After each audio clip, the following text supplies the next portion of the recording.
Otangiz bilan eng yaxshi o'tkazgan kunlaringizni. Misol uchun yo baribir aktyor bo'la olmayman degan narsa. Shuni o'rgan, vampir ozgina kirgan. Hech qachon otam ko'ziga tik qara olmaganman.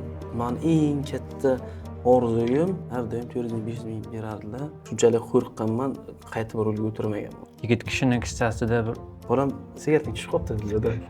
Ya'ni siz gelik deyursangiz ham ichida baquvvat odam bo'lmasa, sog'lom odam bo'lmasa, 36 ga kiradigan odam misol uchun Shunchaki 1,5 yil to'g'ri murabbiy tanlaydilar. Chunki o'zimizda yurish turishimiz ham ibrat bo'lishi kerak.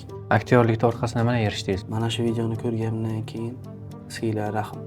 Opamni ko'rishga bordim, singlimni ko'rishga bordim. Bitta video uchun $2,500. Birinchi o'rinda ilm olish kerak.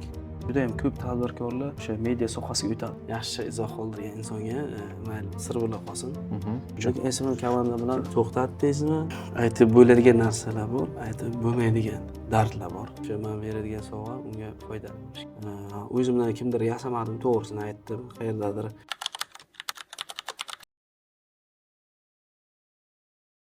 Assalomu alaykum, guringlashamiz a'zolari. Bugun mehmonimiz Farhand taxallusi bilan tanilgan Farruh aka bo'ladi. Assalomu alaykum Farruh aka.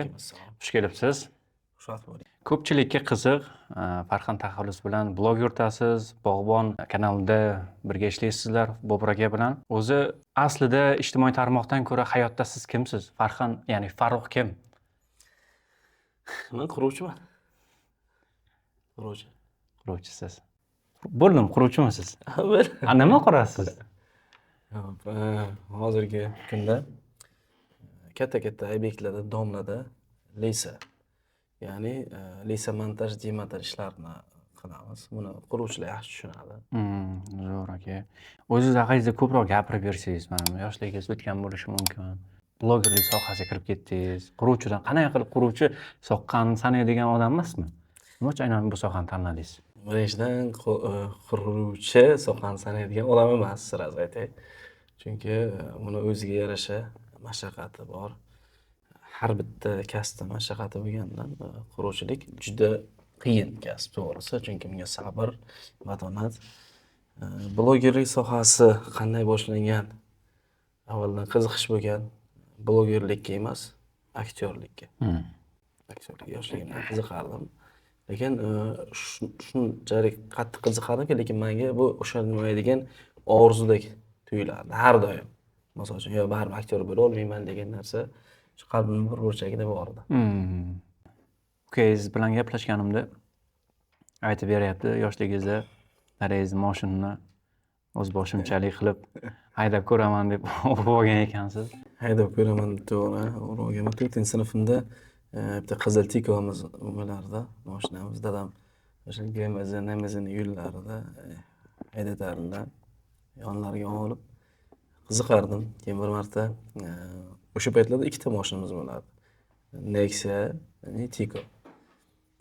O'sha orqaga o'shanda ham mashina zavod qilmaganman.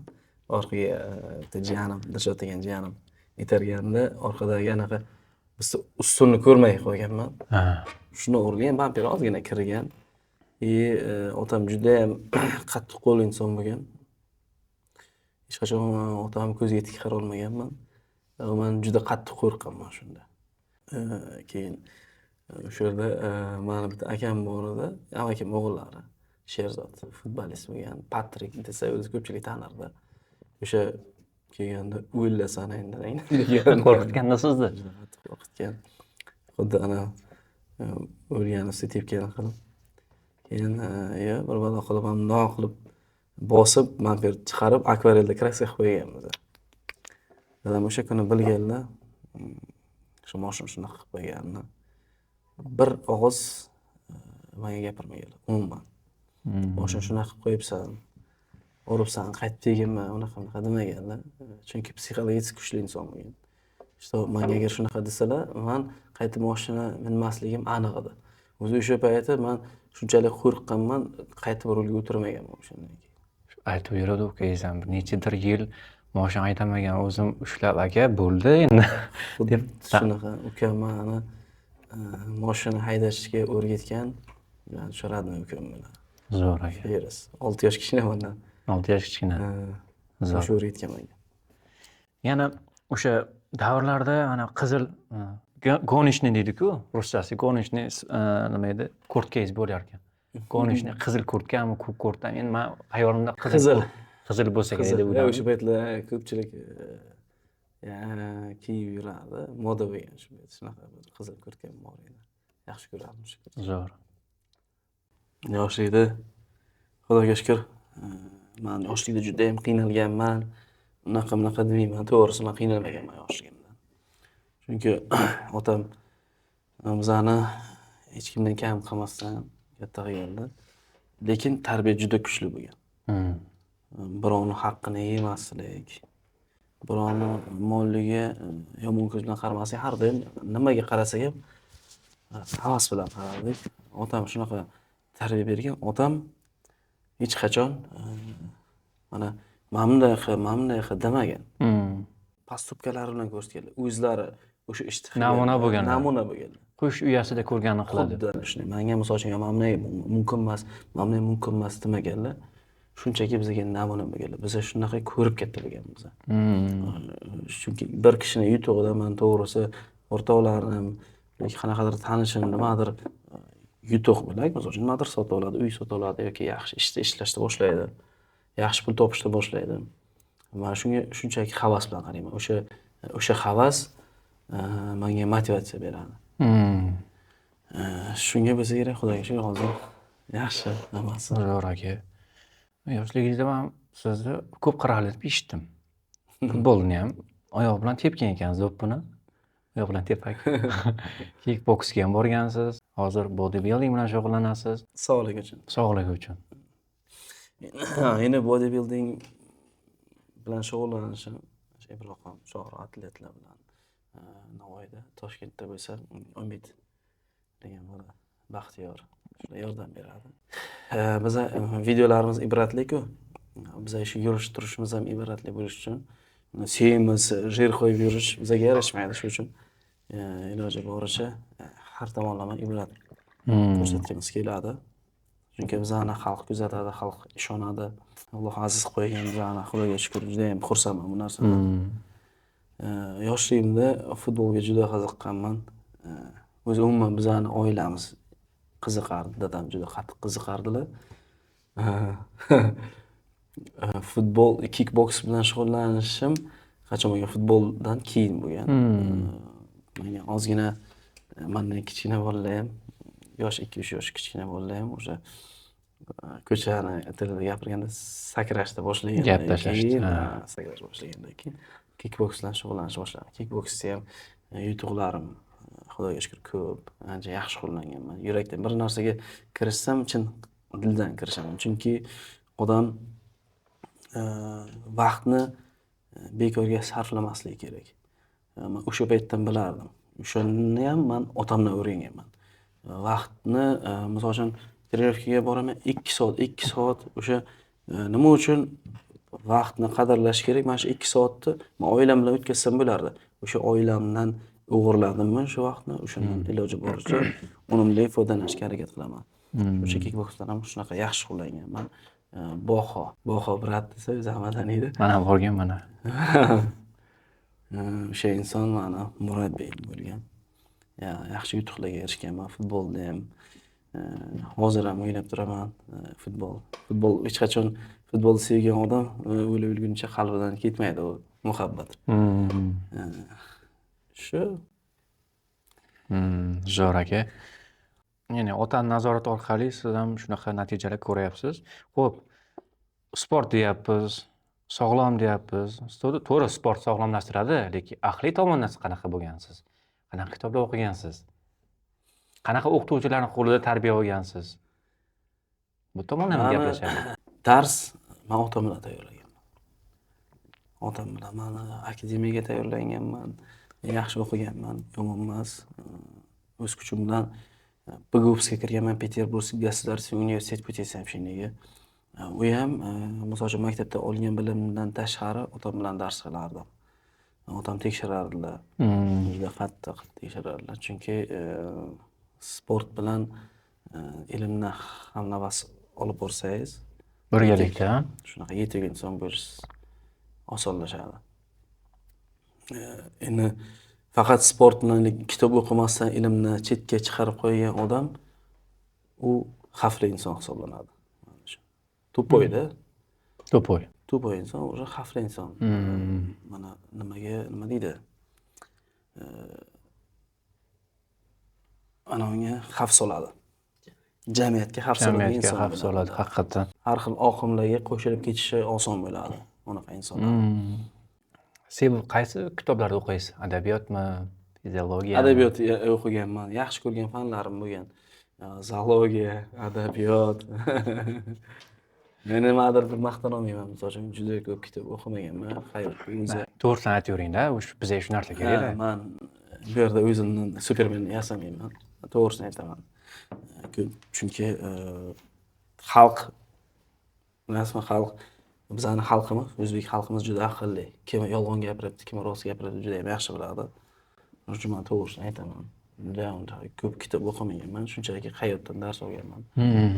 Hayotda ancha og'ir bosiqman. O'rtoqlarim oldida, ya'ni hamma o'rtoqlarning oldida baribir xushchaqchaq insonga aylanadi. Shunday aytgin. Ko'p aytib beryapsiz. Otam bilan erishganman, otam tarbiya bergan, otam o'qitgan deyapsiz. Otangiz haqida gapirsangiz o'ziroq, otangiz haqida gapirib bersangiz. Otajonim juda ham meni qahramonim ekan. Hamma insonda shu qahramoni, Supermeni, kumiri otasi bo'ladi. Otam menga hayotda ko'p narsa o'rgatganlar. Fayzullayev G'affor Jumayevich quruvchi bo'lganlar, Krovla firmasining rahbari. Menga shunaqa tarbiya berardilarki, men o'sha tarbiyalarini men boshda tushunmasdim.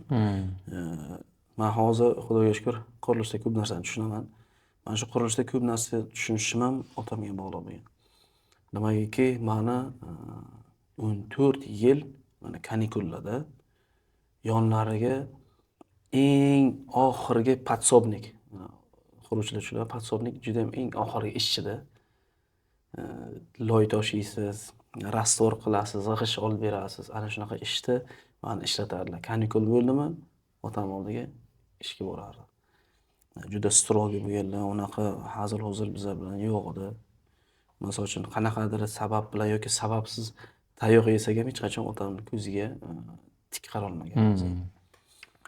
Men shundoq qilib 14 yil o'zlarini qo'llarida yana bitta o'rtoqlari bor edi. Esimda yo'q. Zarafshon gостиницasi bor aeroport yo'lida. Shuni podvalni shtukatorka qilishdi. Menga podsobnik qilganman.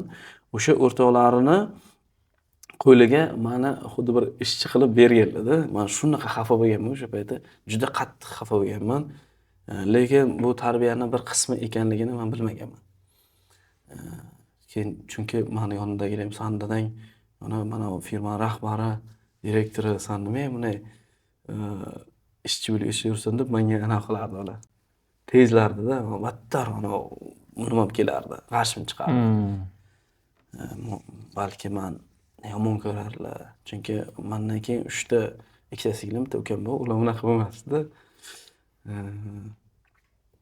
Ko'p narsaga tayyorlagan ekanlar, men bilmaganman. Va 2016-yil meni yonlariga yordamchi qilib bo'ldilar. Men o'sha payti tushundimki, mana qurilishda hozir har bitta sohada ishlatib ko'rdilar meni. Ham podsobnik qildilar, olotda turba svarka bordi, shunaqa narsa bordi. O'sha yerda meni povor qilib qo'yganlar. Zo'r. Men ham ovqat qilib bilaman hozir misol uchun. Ham ovqat qilib bilaman. Qurilishda har bitta sohada ishlab bilaman. Chunki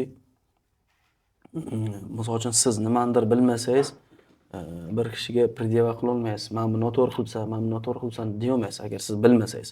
Men hozir hamma narsani bilaman. Misol uchun agar ishchilarim qayerdadir noto'g'ri qilsa, men aytib bilaman ularga.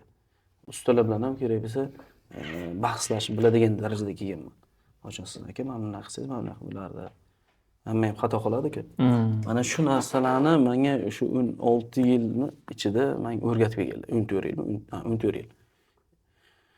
Ana shunaqa tarbiya qilganlar. Hayotga tarbiyalagan ekan. Hayotga tarbiya qilganlar. Eng katta farzand bo'lganim uchun. Va 21-yilga kelib kutilmaganda otamni berib qo'yganmiz. Jo'rayapsan. Mana o'sha oxirgi 2-3 yil ichida biz juda qattiq o'rtoq kirishgandik. Juda ham yaqin bo'lganmiz. Menga juda qattiq og'ir o'tgan, chunki birdaniga bo'lgan otam hech qachon yotib qolmaganlar, boshqa bo'lmaganlar. Ya'ni hayotda ozgina nima deydi, tekis ketmaydi, bilasiz. Mana yo'llar biladi hayotda. Shunaqa yo'llardan o'tib ozgina davleni orttirganlar. Ana shu uchun birdaniga davlenlar 220 ga ko'tarib komaga tushib 3-4 kun ichida manzada jonlari uzilgan. Men to'g'risi bu narsalarni gapirish menga oson emas. Lekin har doim otam haqlarida kimdir bilandir gaplashsam qancha vaqt o'tganini bilmay qolaman. Chunki sog'oraman juda ham 2-3 oy men o'zimga kela olmaganman. Va otam kuchli inson bo'lgan, eng menga yomon bo'lgan narsa otam o'tganlardagi endi bu nima qiladi degan ko'z bilan qarardi hamma oshna o'ynab. Hammasi men aytaman. Menga ishonmagan hech kim. Nimaga bilasizmi? Menga ular nimaga ishonmaganman? Chunki o'zimga ishonmaganman. Endi men nima qilaman? Endi qanday qilaman? Qandayman? Sochman shu katta oilani qanday? Misol uchun bu yerda ikkita singlim bor. Xo'p, singlim turmushga chiqqan bittasi. Kichkina singlim bor, onam bor, ukam bor. Hamma mas'uliyat meni yelkamda edi. Bir deganda men otam o'lgandan keyin ulg'aydim. Ko'pchilik bitta narsa aytadi, ota-onani borida qadrlash kerak degan narsani ota-onasi borlar baribir tushunmaydi. Uni qachon qadriga yetasiz, nimadir yo'qotganmiz.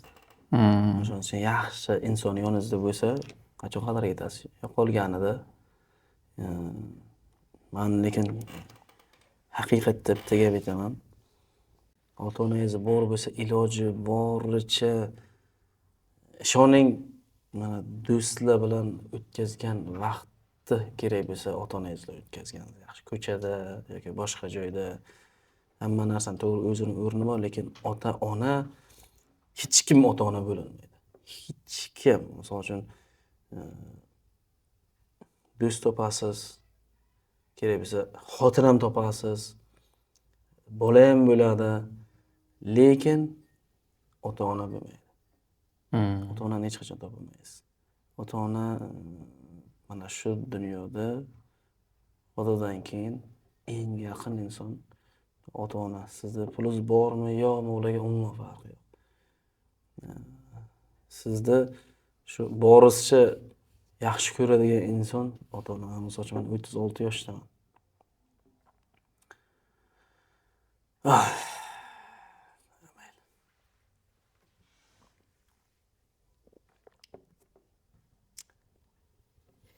Otangiz bilan eng yaxshi o'tkazgan kunlaringizni aytib bera olasizmi, eslay olasizmi? Menimcha esingizda bo'lsa kerak. Otam bilan o'tkazgan har bitta kunni eslab bilaman, shu darajada. Shu darajada eslayman. Tog'larga borganimiz, misol uchun yoshligimizda va men hech qachon esimdan chiqarmayman, shu yo'q joydan men otam shunaqa inson bo'lganki, bilasizmi, misol uchun dada menga hozir birga ishlab yurgan paytlar, dada menga 100 ming so'm pul kerak edi deganimda nimaga deb cho'yim to'kilib ketdi. Davom etaveramiz aka. Bemalol, hozir artib olamiz. Nimaga ham deb so'ramaganlar. Hattoki nimaga deb so'ramaganlar. Va hech qachon 100 ming so'm pul bermaganlar. Har doim 400 ming, 500 ming berardilar. Nima qilding o pulni? Men senga shuncha pul berdim-ku degan odam emas. Har doim mana shunaqa qildi. Hech qachon men aytgan pulni bermaganlar. Yigit kishining kissasida bir pul tursin degan maqsadda solib qo'ygan bo'lishi mumkinmi? Shuni to'g'risini aytaman. Hammani o'ziga yarasha dardi bor-da. Haqiqatan. Misol uchun men xursandman. Bu yerga chaqirilgandan birinchidan senga rahmat. shu otam haqlarida gaplashayotganimdan juda xursandman, to'g'risi. Kayfiyatim hozir yo'g'ida, kayfiyatimni ko'rganmisiz? Otam haqida otamni eslaganim uchun judayam qanday aytsam, xursand bo'lyapman. Yaxshi insonlar Haqiqatan- eslash kerak-da. Chunki haqiqatan otamni sog'inganman. Man misol uchun otasi yo'q yoki onasi yo'q odamlar hozir juda ham yaxshi tushunadi-da mani. Ularni ham misol uchun kimdir shu otasi o'tgan bo'lsa, otasi haqida, onasi o'tgan bo'lsa, onasi haqida gapirsa, baribir bitta Gaplashgisi ko'zida keladi. yosh bilan anaqa qiladi. Man endi man erkak kishi bo'lganim uchun ozgina o'zim ushlab turibman-da. Shuning uchun shu ota-onasi boridagi shu ota-onasini umri uzoq bo'lsin. Mana shu narsani tilab qo'yaman. Ota-onasi bilan ko'proq vaqtini o'tkazsin. Qadriga yetsin. Hozir qo'lidan nimaiki kelsa o'sha narsani qilsin. Lekin bitta narsa esidan chiqmasin. Qilaymi, sizga olib beraymi degan gapni hech qachon ota-onaga aytmang. Chunki qanaqa javob eshitishni juda yaxshi bilasiz. Ota-onangiz yo'q deydi. Ya shart emas, boshqa safar so'ramang. Umuman so'ramang. Shunday qiling. Qayerga olib ketmoqchisiz? Umraga olib ketmoqchisiz? Umraga olib keting. Nimadir olib bermoqchimisiz? Shirinlik olib bermoqchimisiz? Yo yaxshi joyga aytmoqchimisiz restoranga? Yoki gul olib bermoqchimisiz? Qiling, hozir qiling. Umuman so'ramang. Ota-onangiz hech qachon sizda o'lgancha ham sizga yo'q shart emas, unaqa hammasi zakonni deydi. Hamma narsa qilib bering. Hozir qo'lingizdan kelyaptimi? Qilib bering. Qo'lingizdan kelmayotgan bo'lsa, harakat qiling. Keyin 100% kech bo'ladi. Men eng katta orzuyim otamga mashina olib berish. Eng katta orzuyim shu bo'lgan. Men uchun bu bilmayman, men qila olmadim bu narsani. Otam o'tganlaridan keyin men har xil mashina ayladim. Malibusini ham oldim, Hyundai'ni ham oldim, Tesla'sini ham oldim. Lekin menga unaqa to'timadi. Mazza qilmadim. To'g'risi. Sredstva передвижения deydi-ku, xuddi shunday qarayman mashinaga, to'g'risi. Yaqin sog'liq. Esda qolgan bitta dadam bilan kulgili voqea bo'lgan. Yo esda qolarlar narsa ko'p bo'ladi, mayli shu kulgili voqeani aytaman. Bitta bir noma'qul ishim bor edi, sigaret chekardim. Keyin shu qanaqadir sigaret chekardim. Qurilishda dam olishga kelgandik, vagonga obed qilardik. Vagonga obed qilganimizda shu spetsovkani kissasidan tushib qolgan. Shunday birpas shunday tushib qolgan. Shuni qarasam, dadam mashina uxlamasdilar-da. Umuman uxlamasdilar. Juda baroq turardilar. Shundoq qarasam, o'sha dadam ko'zlari tushgan unga. Shunda sekingina oldimda kisamga tiqdim, sekingina shunda tushib ketdim. Shunda sigaretni shunda vagon tagiga shunda tashlab yubordim-da. Shunda ketyapman, dadam shunday. Farruh dedilar. Shunday to'xtadim. Ana bolam sigaretni tushib qopti dedilar-da.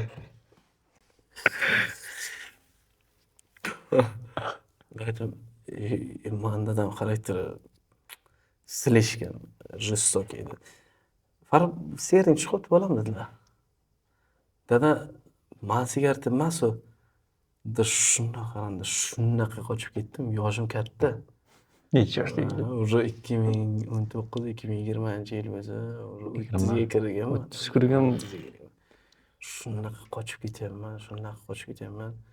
Chunki ota-ona uchun farzand 80 ga kirsa ham hali ham yosh bo'ladi, ota-ona uchun. Shunaqa qo'yib aytaman, hech qachon bunaqa qilmaganman. Dadam telefon qilgan paytlari eng yomon ko'rgan narsalari ko'tarmasini yomon ko'radilar. Shunda telefon o'chirib tashladim. O'sha kuni shunda obed soat 2 edi. Shundan ketdim, o'sha bo'yicha kelganman. Uyga bordim, onam sani deday qidiryaptilar dedilar.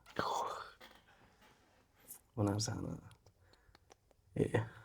o'g'il bola yaxshi tushunadi. Xudojon dedim, shunaqa Xudoga shunaqa duo qilganman, Xudoyim o'zing qo'llaman, o'zing qo'lla deb. Juda qo'rqaman, lekin shundoq kelib shunday qo'yiladi yonimga. Foydasi ham, zarari ham o'zing uchun. Yonimga shunday qo'yiladi, shunday ketdilar. Men uchun juda yomon zarbada men uchun. Mana shunaqa jazolardilar, gapirmasdan jazolardi. Shunday ketib qolishlari, undan ko'ra meni bir shapaloq urganlari yaxshi edi. Endi dadamni, misol uchun mana shu xatoyimni tushunib, dadamni ko'ngillarini olish uchun shunaqa ishlarni o'zim ko'rsatib, kechgacha ishlab, 12-1gacha betonda qolib ketgan paytlarimiz bo'lgan. Dadamdan yana bitta narsa o'rganganim, mana bugungi ishni bugun qilish kerak, ertaga qoldirmaslik. Umuman qoldirmaslik. Menga o'rnak bo'lish uchun emas, o'zlari qoldirmaslik. O'sha o'zlari qoldirmaganliklari uchun men shu narsani o'rganman. Misol uchun, bo'ldi ertaga ham qilsak bo'ladi degan narsa yo'q hozir menda. Misol uchun men shundoq qanaqadir ish chiqdimi, tamom hozir hal qilishim kerak.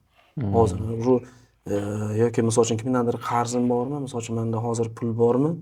Hozir to'laysiz. Hozir to'layman. Hozir misol uchun pulim bormi? Sirasi hozir to'layman. Iloji boricha. Eng yomon ko'rgan narsam kimdandir qarz bo'lishni juda yoqtiraman. Eng yomon ko'rgan narsam mana shu hayotda.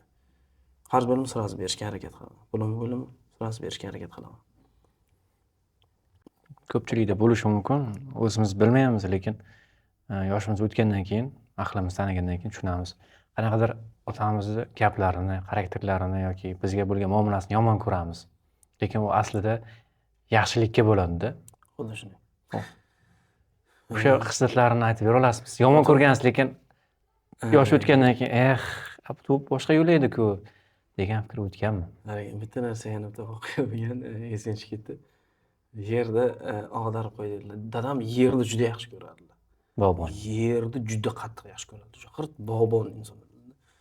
Shunaqa yaxshi ko'rardilar, men o'sha yerda shu jonini chiqarardilar. Shundoq endi maydalab kesak-pesak degan narsa bo'lmas. Bizning yerimiz juda chiroyli bo'lardi. Va odamni hech qachon odamni bunday ko'zi uchun qilma derdi. Misol uchun o'shan bir narsa qildingmi, yurakdan qil bachan derdilar. Bo'lmasa qilma shuni ishni, men o'zim qilaman derdilar. Yerda ag'darardim.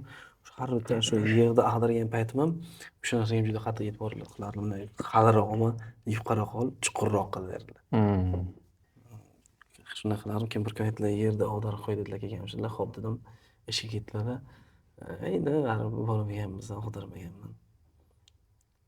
Ishdan kech keldilar, beton olib keldilar. O'sha payti bormaganman. Shunday keldilarda yer ag'darilmagan. Soat 12mi, 1mi shunaqa. Kechqurun. Shunday svet yoqlab turaveringlar dedilar. Uxlayapman. Men dada yaxshimisiz? Dada dada deb buni o'tirmasdim. Shuni uchib turardim, tikka turardim. Dada dedi, mana shu soldatdek. Yerda nima ag'darman dedilar.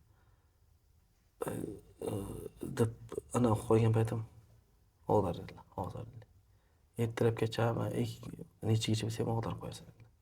Shunday kirib ketdilar. Bo'ldi, men misol uchun o'sha qaytib uxlashim o'zi xuddi o'zimni o'limimga qo'l qo'yganim bo'lardi. Shunday chiqdimda mana shu paytda juda qo'lim kelgandi. Shunaqa ag'darganman, lekin u yana har zaman chiqib qo'yardilar, to'g'ri ag'dardim. Shunday chiqardilar-da, qala ag'daryapsan dedilar, to'g'ri ag'dar dedilar. To'g'ri ag'darib, chiroyli qilib, jiyanim bordi, biznikida turardi o'sha paytda, Sardormi, Rajabboymi, qaysidir bordi, Rajabboy, u katta aka edi. O'sha kishi bordi. Ertalab soat 6ga tugatdim. 6 soat ag'darganman. 6 soatdan qo'yli. Shunaqa mana shu yerdan o'rgansa bo'ladi. Bugungi ishni ertaga qoldirsa, mana qarang, o'ziga yuk bo'lib qoladi. Misol uchun nimaga boya aytdim, bugungi ishni ertaga qoldirma. Mana misol uchun qanaqadir hammani qanaqadir to'lov, o'lgur mana kredit bo'ladi. Yoki kommunal uslugalar bo'ladi. O'sha kommunal uslugalarni ham, xizmatlarni ham vaqtida to'lab qo'ysangiz, ertaga o'zingizga misol uchun yuk bo'lmaydi. Chunki birdaniga to'lasangiz, bilasiz qanaqa odam qiynalib qoladi. Shuning uchun o'z vaqtida to'lab borgan yaxshi. Boshqa nimasi yo'qmi? Hikoyami aytadigan gapingiz yo'qmi o'rtoq haqingizda?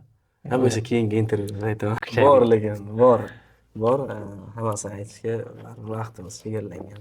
Zo'r aka, mana otangiz o'tgandan keyin baribir katta farzandsiz, biznes sizga qoladi-da, qurilish sohasi sizga qoldi. Shum bo'yicha bari ishchilar bo'lgan, otangiz qo'lida ishlaydigan. Otangiz o'tgandan keyin uni ishlatish qanaqa bo'lgan? Siz qanaqa rolda o'ynagansiz? Qanaqa ish tutgansiz? Og'aynilarim menga ishonmagan Deganingiz. ham o'zimga ishonmaganday, ishchilarim ham menga ishonmagan. Endi nima biladi, endi oilaga qanday berasiz deb turardi.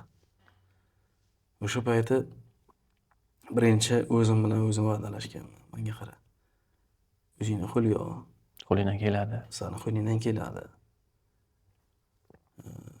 Hozir hamma qarab turibdi senga. Haqiqatan hamma qarab qolar ekan sizga. Mana onam hattoki menga ishonmaganlar. Men hozir masalan men birinchi marta aytayman bu gapni. O'zlari balki eshitsalar xafa bo'lib qolarlar, lekin onam duo qilganlar.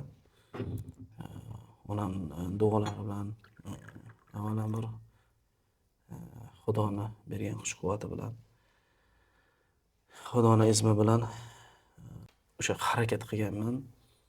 Juda qiynalganman, juda ham. Chunki ishchilarimiz ketib qoldi. Bo'lmasa hammasini tiyinma-tiyin oyliklarini berib, qayerdadir tuhmatli yog'ilib, ish qilib, qanaqadir qarz-parzlar bo'ladiki baribir.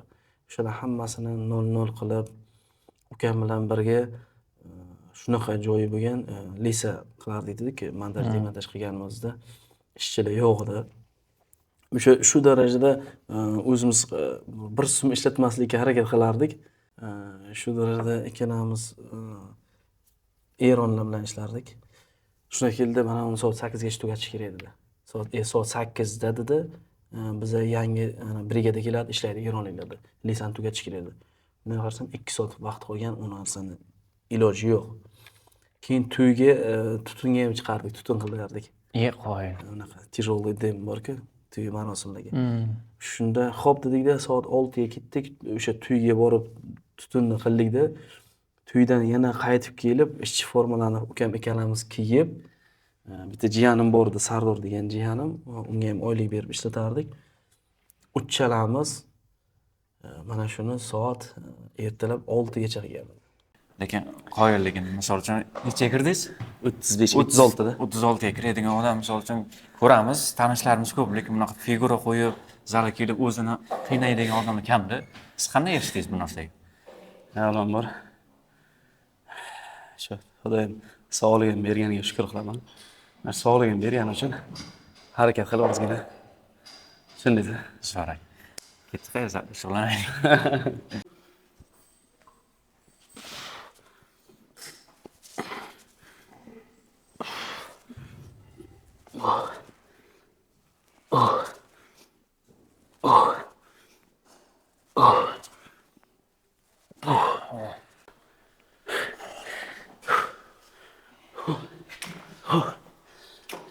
Sportni nimaga boshlagansiz? Mana hamma narsani ham shergin bobur bor-ku, bir narsa aytadi-da. Hamma narsani haqqi bo'lganday. Mana bu badanni ham, tanani ham haqqi bor-da. Uni ham haqqini berib turish kerak. Shuning uchun mana shu sport zaliga kelib trenировка qilaman. Sog'ligimni mustahkamlab, man yana bitta narsani aytib o'tay. Trenировка qilganda men to'g'ri zal tanlamayman. Murabbiyga qarayman. Chunki chumchuq so'ysa ham, qassob so'ysa, mana shu Ibrohim bilan Shohruh bilan trenировка qilgandan beri o'zimni ancha o'zgarish sezdim. Shuning uchun men hech qachon qo'yib yubormayman. Mana o'zim ancha figura qo'ydim lekin akalarimiz. O'zi bu intervyu men uchun bo'lyapti-da. Men uchun. Mening intervyum. Hamma ham zal keladi-da. Lekin sizni yoqtirmaydigan mashg'ulotingiz qaysi? Men hammaniki oyoq. 100% aytaman. Bor kimdir oyoqda. Yaxshi ko'radi, oyoq ozgina qiyinligi uchun ko'pchilikka yoqmaydi shu narsa. Menga ham shu men o'zimcha menga oyoq yoqadi deb o'zimni aniq qilmoqchiman. To'g'risini aytaman. Lekin nima uchun trenировка qilishimni boya aytib o'tdingiz. Men ikkita o'g'lim bor. Men xohlamayman o'g'limni mani mana bunaqa semiz, qo'llarim osilib yotib ko'rishni xohlamayman. Chunki hech qachon tarbiya bilasizmi qanaqa biladi. So'zingizdan, gapingizdan olmaydi hech kim. Qiladigan ishingizdan primer bo'lishingiz kerak. Namuna bo'lish kerak. Namuna bo'lganingizdan keyin oladi. Chunki meni otam menga biror marta o'g'lim mana bunaqa qil demadiganlar. Shunchaki namuna qilib nimadir qilardilar. Menga ana shu namuna bo'lgan. Primer bo'lgan. Uchun meni kumirim, meni geroyim har doim otam bo'lgan. Kamron Bek o'g'lingiz O'rta Osiyo chempioni. Taekwondo bo'yicha 9 karra chempion. 9 karra chempion bo'lgan. Bu darajaga erishishga baribir sizni hissangiz bor-da. Shunaqa. Tarbiyani qanaqa bergansiz? Maqtanib sport aytaman. bo'yicha. Shunchaki 1,5 yil trenirovkaga yetardim, mashg'ulotlarga yetardim. Hech qachon ketmaganman. Ko'chada o'rtoqlarim chaqirgan, qanaqadir ishim bo'lgan bo'lsa ham, hech qachon shu o'g'limga 1,5 soat, 2 soat vaqtimni ajratganman. Kun o'tar, kun через день. Yonda bo'lganman, qaraganman, uyda kelgan paytda tushuntirganman. Bunaqa qilish kerak, bunaqa qilish kerak. Uyda ham trenirovkani davom ettirgan bizni 1,5 yil mahkam ushlaganman. Shundan keyin natija ko'rdim, Xudoga Shu shukr. mevasini yeyapsiz hozir. Mevasini yeb. Bilasizmi qanaqa faxr? Mani otam juda ham жестокий, bir nima odam bo'lgan. Qattiqqo'l. Qattiq qo'l odam bo'lganlar. Otam bir marta yaxshi eslayman. Молодец degan gaplarni eshitish uchun juda ko'p harakat qilganman. Va mana shunaqa farzanddan faxrlanish qanaqa ekanligini ota bo'lib his qildim. Men hozir nimadir desam ham misol hali bunaqa nima deydi? Faxrga nima deydi? Erishmagan odamlar bu narsani tushunmaydi. Qachonki o'zi his ko'rsa,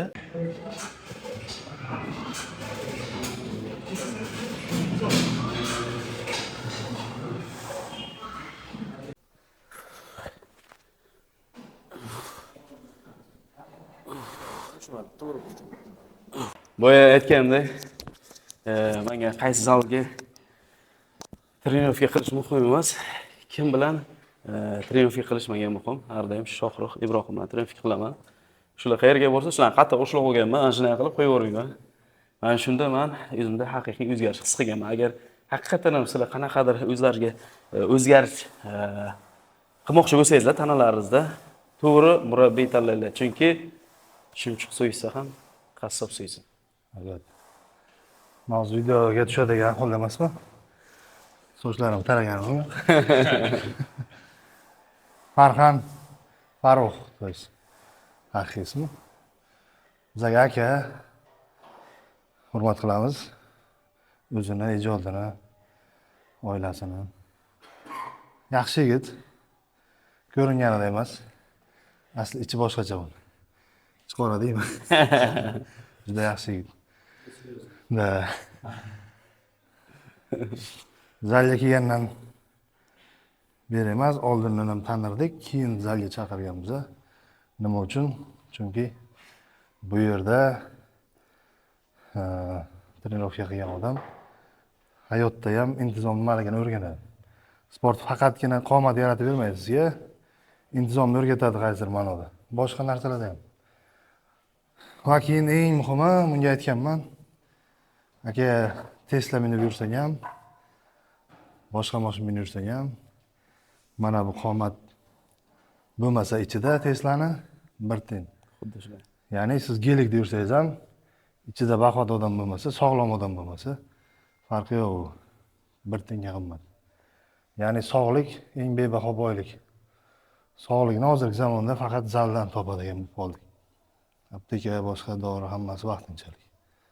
Haqiqiy sog'lik jismoniy harakatda. Jismoniy harakat oldin aytganimdek faqat zalda bor. Boshqa joyda yo'q. Pul bilan sotib bo'lmaydi sog'likda. Umuman. So'z boyligim tugaganda shu uchun Ibrohim oldiga kelaman-da.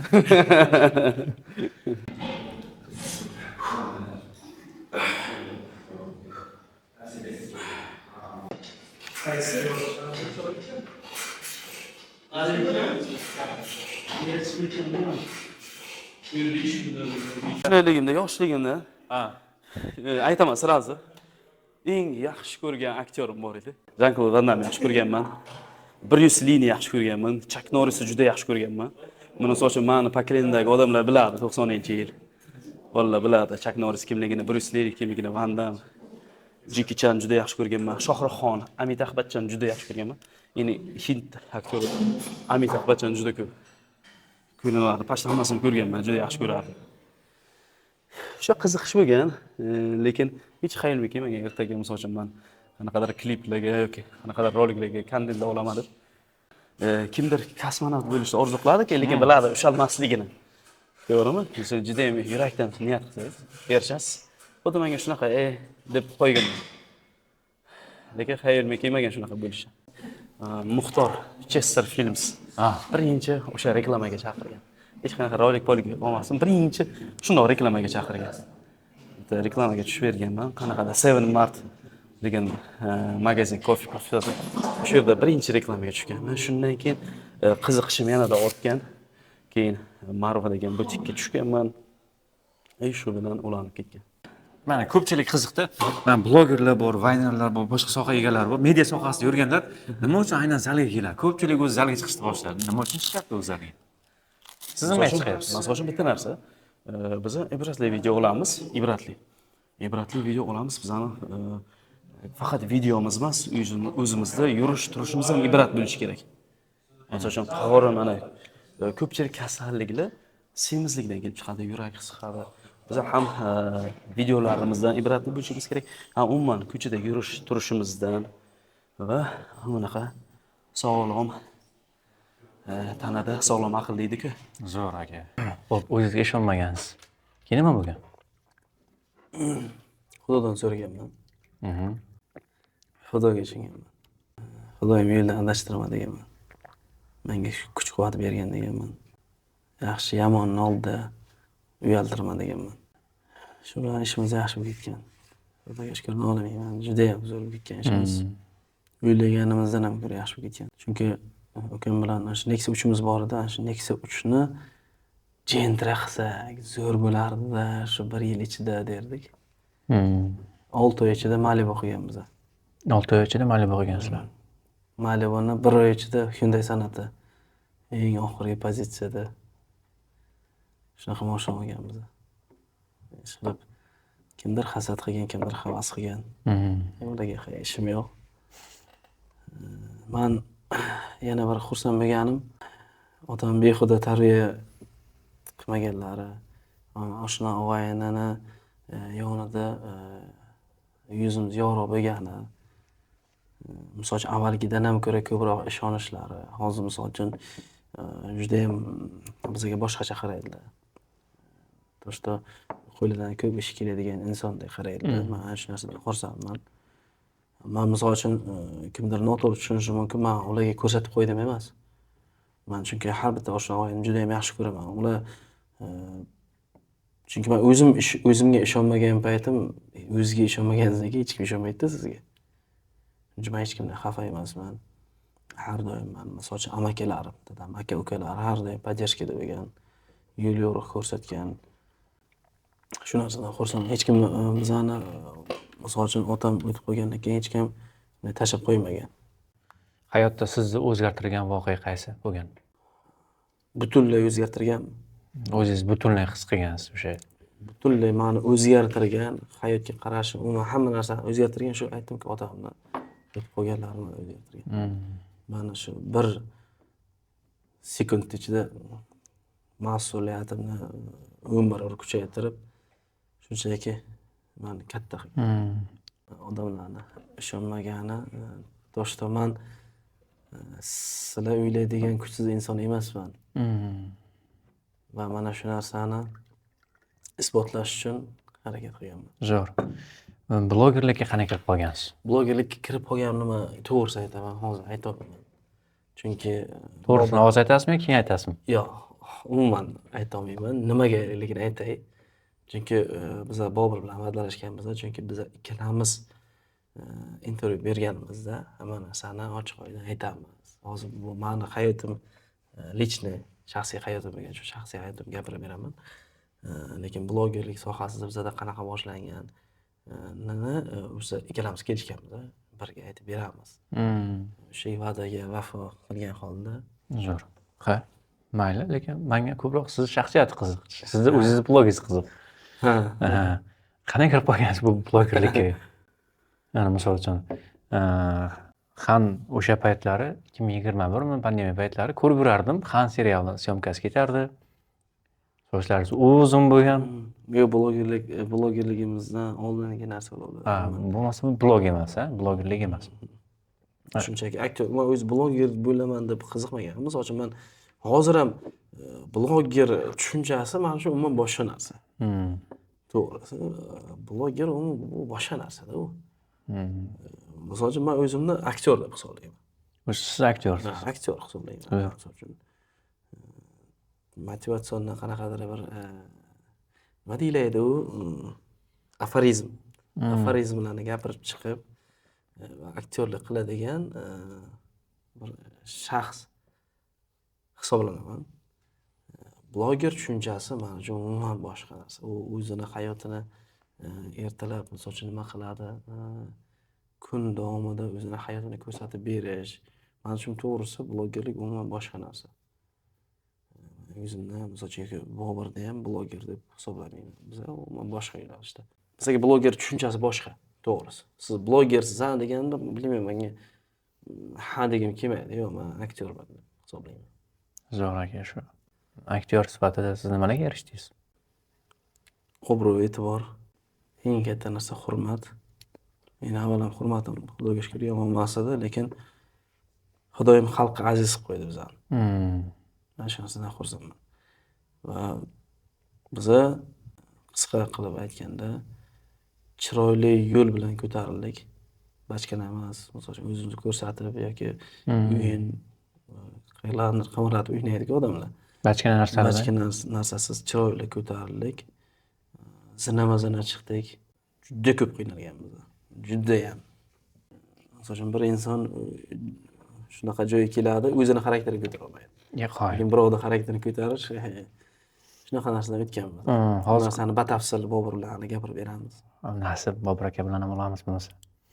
Xo'p, ko'ryapmiz, videolaringiz zo'r, misol uchun. Tarbiyali, targ'ib qilasizlar, shunaqa yaxshilik targ'ib qilasizlar. Savol tug'iladi-da, o'zingiz ham amal qilasizmi shu olayotgan videolaringizga? Qilayotganimiz ham bu. Lekin iloji boricha qo'limizdan kelgancha amal qilishga harakat qilamiz. Mana bitta voqeani eshitgan bo'lsangiz kerak. Endi har xil talqinda eshitadi ko'pchilik. Bitta mulla bo'lgan ekan. bitta ayol farzandini etibdi-da shu mullaning yoniga. Asal ko'p yeydi. Shu farzandimni biror nima deng, biror nima qiling yoki bir o'qing. Shu ko'p asal yeyish sog'ligiga zarar deganida, xo'p, 40 kundan keyin keladi shu mulla. Keyin savol bermabdi, ketibdi. 40 kundan keyin keldi. O'sha ayol farzandini olib kelgan, 40 kundan keyin nasihat berdi. Shunaqa zarar, yeyish mumkin emas. Juda ko'p yeyish mumkin emas hammani asalni ham ozda shirin deydik. Ozgina ye, ko'p yesang zarar deb nasihat berdi va xuddi mana shu narsa aytgan narsasi ta'sir qilibdi u bolaga va kam yeydigan bo'ldi. Keyin o'sha paytda ayol so'rabdi, shu onasi so'rabdi. Nimaga 40 kundan keyin keldi deysiz? O'sha paytda nima uchun aytmadingiz shu narsani deganida, chunki men o'sha paytda men ham asal yerdim ko'p derdi ekanda. O'zim ham amal qilmasdim-da deganda. Men o'zim amal qilishda boshlagandan keyin nasihat qildim va mana shu nasihatim o'g'lizga ta'sir qildi degan. Xuddi shunday. Blogerlik bilan, shu aktyorlik bilan biznesni birga olib borish qiyinchiliklar qanday deydik? Har bitta, yana boshida aytganda, har bitta kasbda o'ziga yarasha qiyinchiliklari bor. Mana shu blogerlik yoki mana shu bizning sohada biznes olib borish hozirgi zamonda juda oson. Oson degani oson emas, no yo'l topish yaxshi. Misol chunki sizga ko'p narsa tekin, reklama tekin bo'ladi. Sizga hozirgi zamonda bitta semichkani hattoki reklamasiz sota olmaydigan darajaga kelganmiz. Chunki 90% odamlar hozir shu mana bu telefonga bog'lanib qo'ygan, Instagram, Telegram reklama orqali nimadir ko'rmasangiz hozir o'sha narsa hisobga olish xayolingizga ham kelmaydi. 2026 kiryapti. 30 dekabr kuni syomka qilayotgan bo'lsak, mediaga 2026-yil qanchalik talab kuchayadi, nima deb o'ylaysiz? Hozir misol uchun 50% talab bo'lsa, 70-80% ga ko'tariladi. Tushunarli. Chunki kundan kunga talab oshmoqda. Faqat bitta narsa kimlar qoladi? Sifatlilar qoladi. Sifatni ushlab turgan bloger, shunaqa bizga o'xshagan anavilar ushlab qoladi. Mana har xil anavilar o'sha asosda chiqib ketaveradi.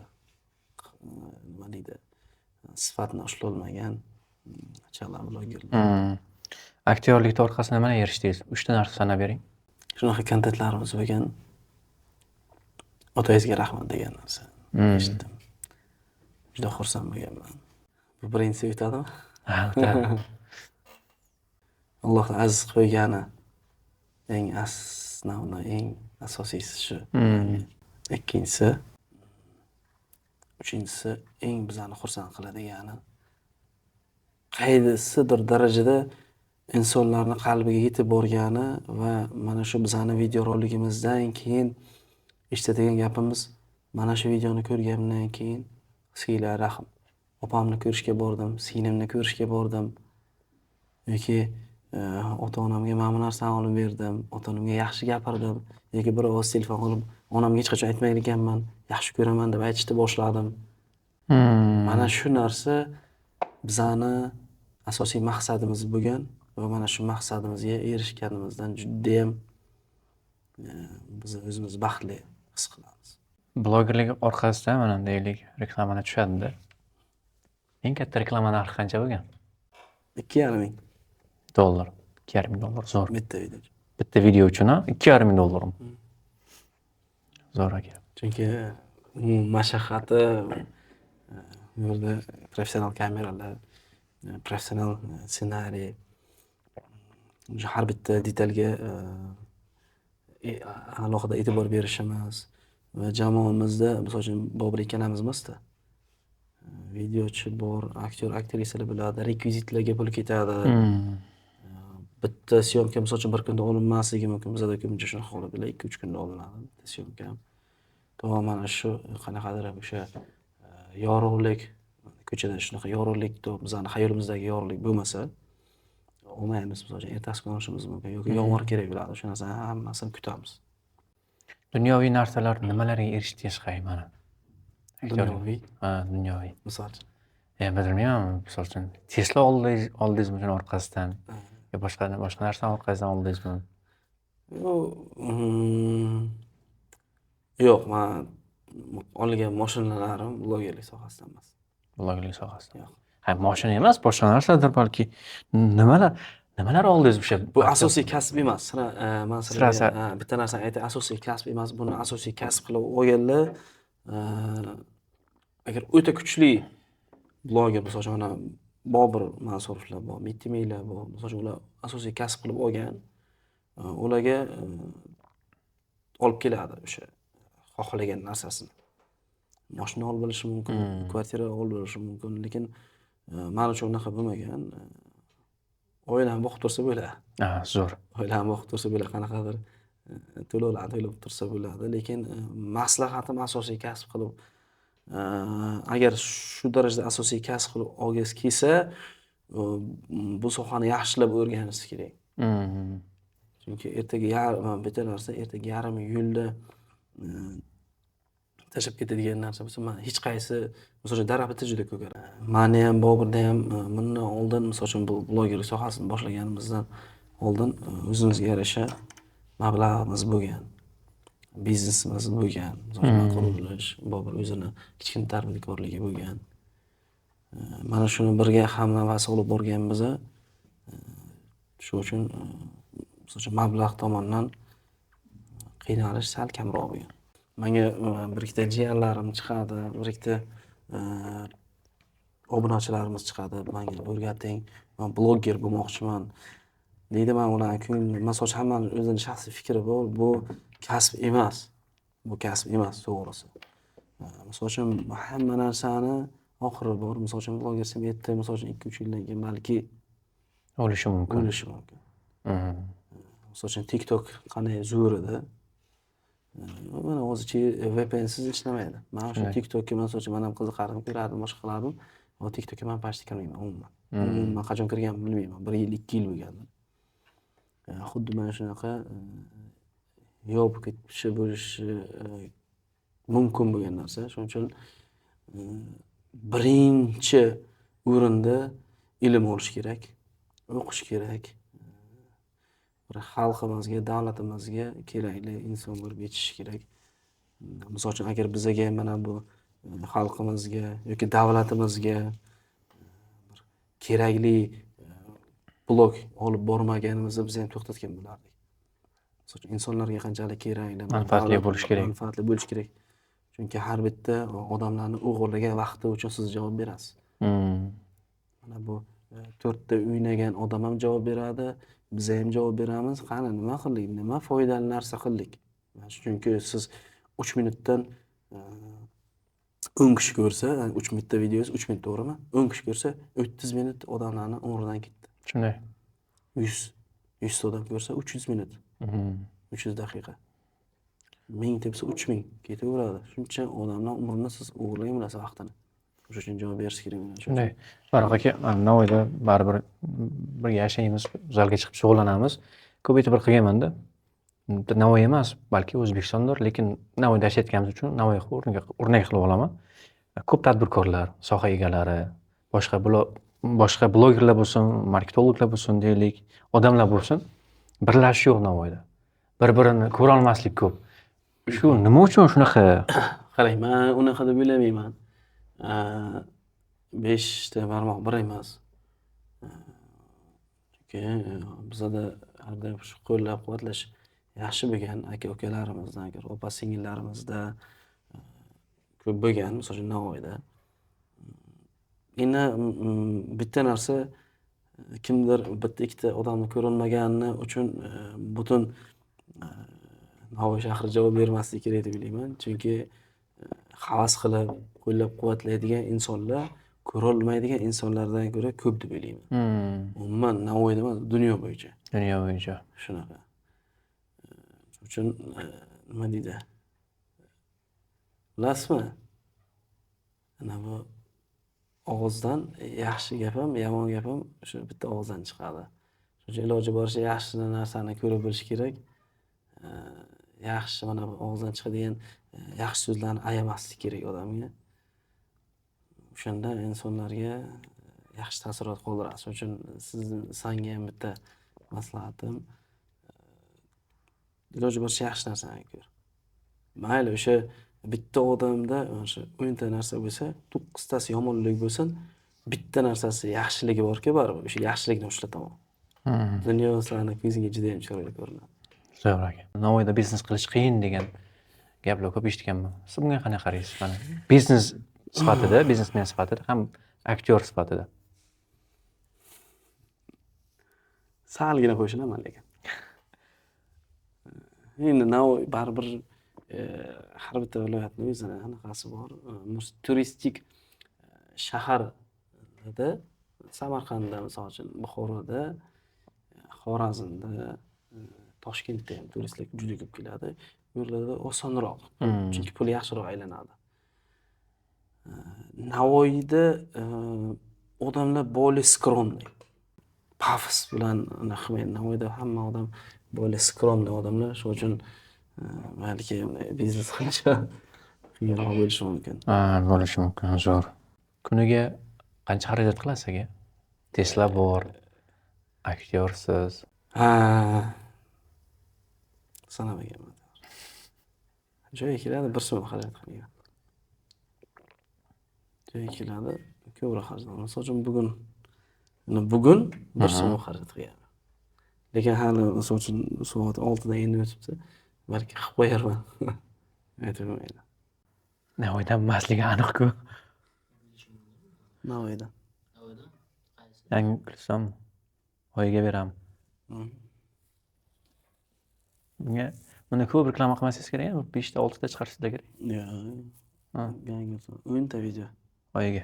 4 ta ibratli, bunaqa o'zimiz kontent, 6 ta mana bunaqa istoriya, man qanaqadir aksiyalarni aytish. Hmm.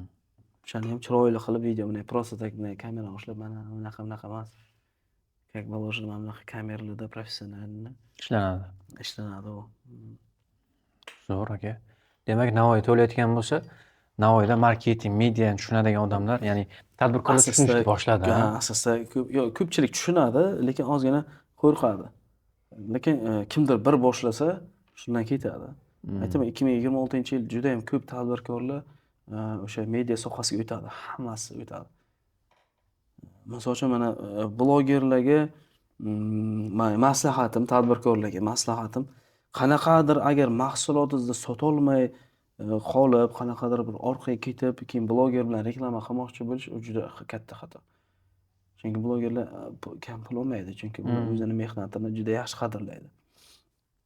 Yaxshi blogerlar aytmoqchiman. Mahsulotni keyin mana bloger bilan ishladim, foydasi bo'lmadi deydi, mahsulot olsa. To'g'ri. Lekin undan oldin nimadan boshlash kerak bo'ladi? Bloger mana ijtimoiy tarmoqda hech narsasi yo'q. Hali boshlamagan, nima qilishni bilmaydi. O'zini blogini, o'zi haqida ma'lumot berish kerak. Mahsulotini, misol uchun qanaqadir SMM komandalar. Ha, SMM komandalar bilan ishlash kerak. Komandalar bilan ishlash kerak. Birdaniga bloger bilan ishlaydi-da, blogerlarga ko'p pul beraveradi. SMM komanda bar blogerlarga pul olmaydi-da. Ular chunki bitta narsa nima yaxshi ko'radi? Instagram, media nima yaxshi ko'radi? Davomiylikni yaxshi ko'radi. Misol uchun Coca-Cola, Pepsi'lar Doim chiqadi. Yo'q, nima uchun reklamaga muhtoj emas ular. Lekin reklama nima? U eslatma. Reklama qilib turadi ular. Baribir chiqarib turadi. Ularga umuman, misol uchun ichmoqchi bo'lgan odam baribir borib ichadi, lekin ular baribir reklama qiladi. Lekin reklamaga Cola bilan Pepsi shunchalik sarflaydi butun dunyo, boshqa tashkilot, boshqa kompaniya sarflamaydi bunchalik. Shuning uchun birinchi men endi boshlamoqchi bo'lgan, hali mahsulotlarni endi tanitmoqchi bo'lgan ular tadbirkorlar SMM komandalar bilan, to'g'ri SMM komandalar bilan ishlash kerak.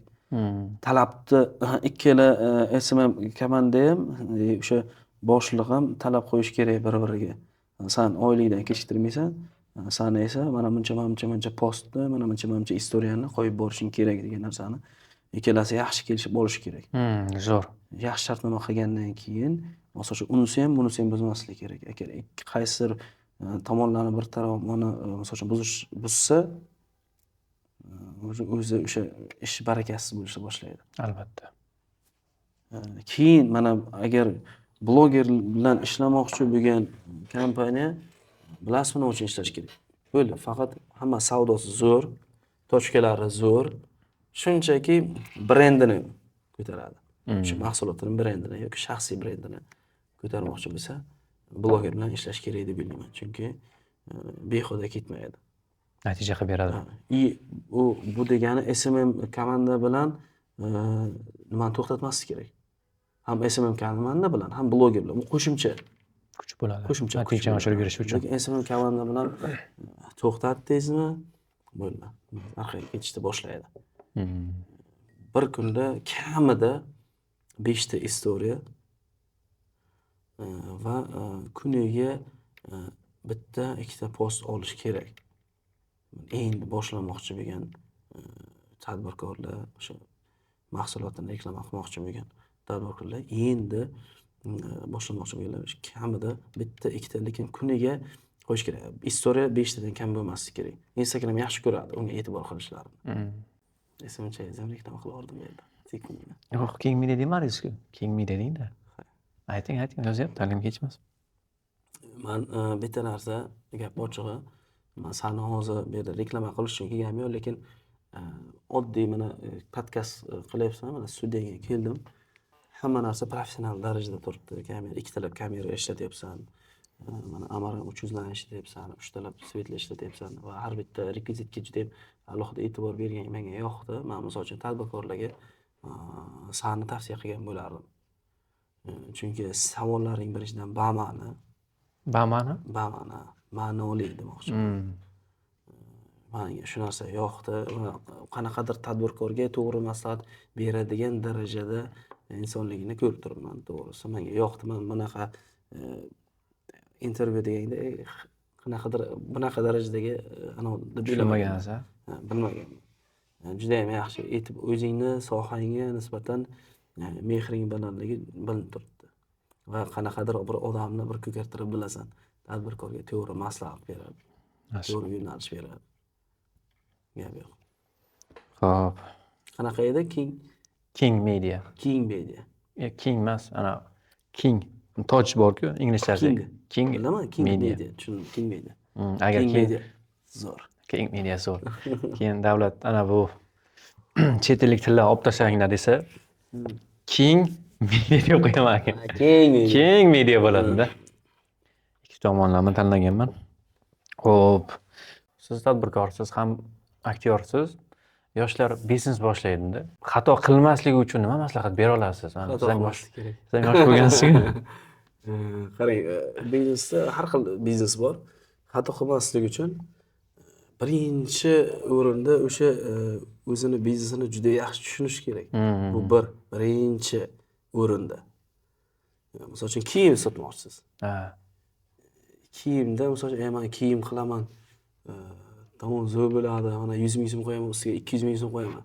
Xo'p, gap bo'lishi mumkin emas. Lekin qanaqadir maqsadda olishdan oldin mana kiyim, oddiy kiyim olsak, misol bitta futbolkadan siz olib sotarib berasizki baribir.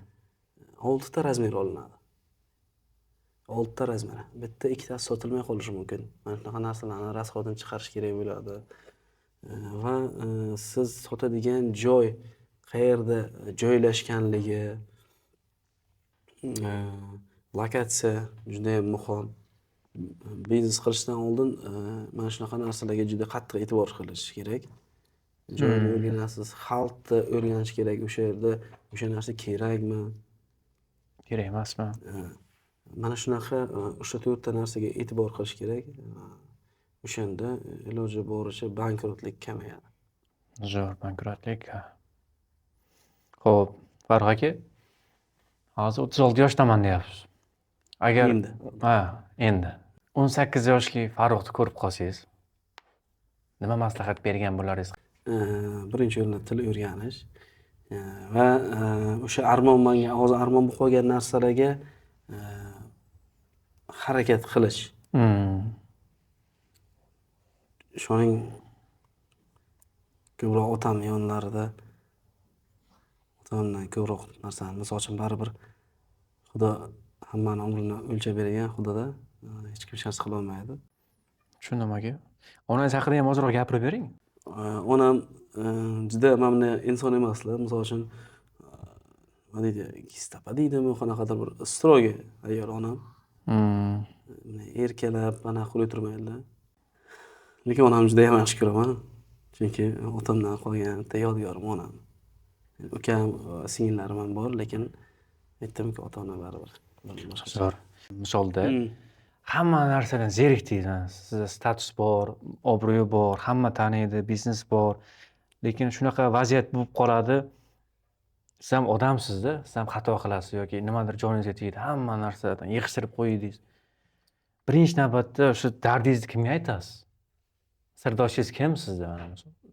Sizga o'tmasligingiz kerak. Endi aytib bo'ladigan narsalar bor, aytib bo'lmaydigan dardlar bor. Birinchi aytadigan odam Bobur. Bobur. Boburga aytaman. Endi juda ham shaxsiy narsalarimni, agar juda ham shaxsiy yoki umuman hech kimga aytib bo'lmaydigan narsa bo'lsa, Allohdan so'raysiz. Zo'r aka. Gurunglashamiz har doimgi an'anasi bor. Sizdan oldingi ishtirokchimiz, ya'ni Bafoyev Farruh, IELTSdan 9 olganlar. Mendan oldingi. Otdoshingiz savol qoldirgan. Gurunglashamiz asosiy an'anasi har bitta mehmon o'zidan keyingi mehmonga savol qoldiradi. Va juda ham yoqdi. Farruh aka sizga shunaqa savol qoldirgan.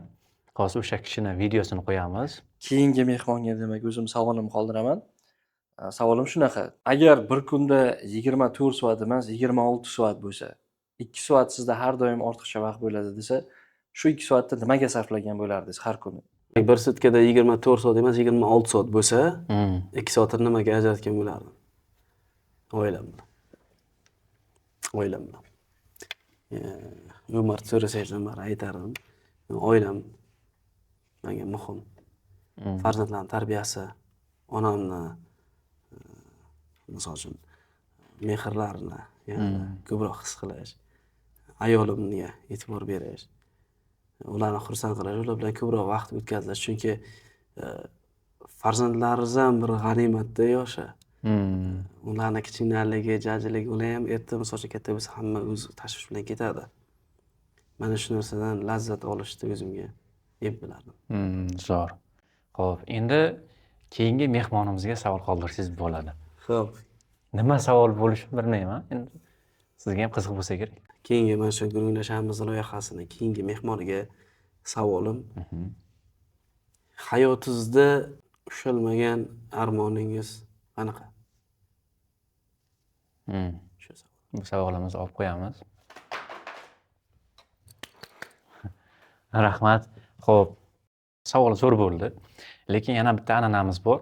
Shu videoni to'liq YouTube formatiga qo'yamiz, ham short qilib Instagramlarga ham qo'yamiz. Nasib bo'lsa, siz bilan ham bir collab qilsak kerak, to'g'rimi? Nasib. Xo'p, asosiy narsa o'sha Instagramda bo'lsin, YouTube'da bo'lsin, yaxshi fikr qoldirganlarga mehmonimiz tomonidan qanaqadir hadyalar beriladi. Siz nima hadya bera olasiz? Xo'p, yaxshi kommentariy, yaxshi izoh qoldirgan insonga mayli sir bo'la qolsin. Chunki hozir kutilmaganda birdaniga bu savol bo'ldi. O'sha inson juda ham xursand bo'ladigan birorta bir narsa o'ylab qo'yaman. Chunki o'sha men beradigan sovg'a unga foydali bo'lishi kerak. Juda zo'r. Birinchi navbatda gurunglashamiz ijtimoiy tarmoqlarga obuna bo'lish kerak. Farruh akaga ham obuna bo'lish kerak. Obunasiz g'olib bo'la olmaysiz va kommentariyada barcha harflardan foydalanib yaxshi fikr qoldiring va nasib bo'lsa Farruh aka ikkalamiz random tarzida biz aniqlaymiz g'olibni va o'sha sirli sovg'ani qo'lga kiritishingiz mumkin bo'ladi. Xo'p, Farruh aka, kattakon rahmat vaqt ajratganingiz uchun.